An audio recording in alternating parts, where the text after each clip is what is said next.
Matyt, kol neišvažiavau, reikia padaryti trumpą pasakojimą apie stovyklą. Kaip čia viskas atrodo.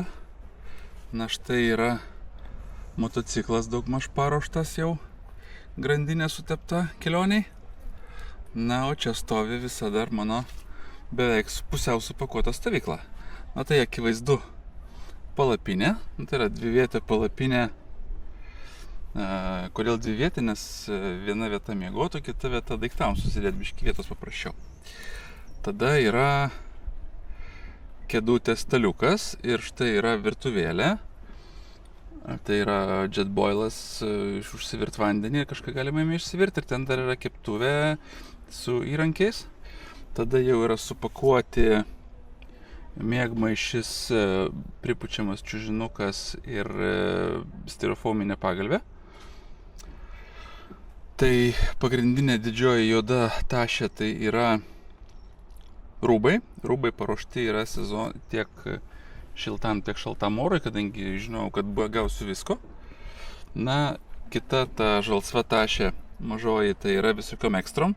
Tai yra reikalinga ir motociklo uždangalas, ir štai yra papildomas uždangalas, kai buvo lietus. Dar visokių ekstrų, ta pati Lietuvos vėliava, kurią turėjau per Liepos 6.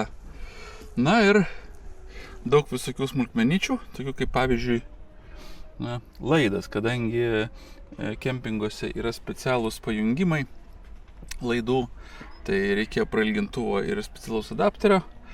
Na ir mano tašė, kurioje yra dronas, ne dronas, šitas kompas, laidai, pakrovėjai, baterijos ir visa kita.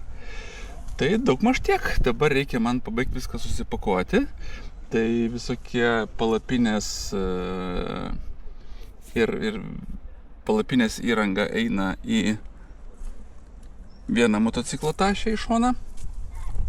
Visas namas telpa. Visos kėdutės ir virtuvės visa įrangelė, atsarginiai visi dalykai eina į antrą tašę. Tada centrinė dėžė eina kompas, dronas, fotoaparatas. Ir rūbų tašės eina keleivio vietoj. Tai va štai tokia yra mano trumpa stovyklos apžvalga.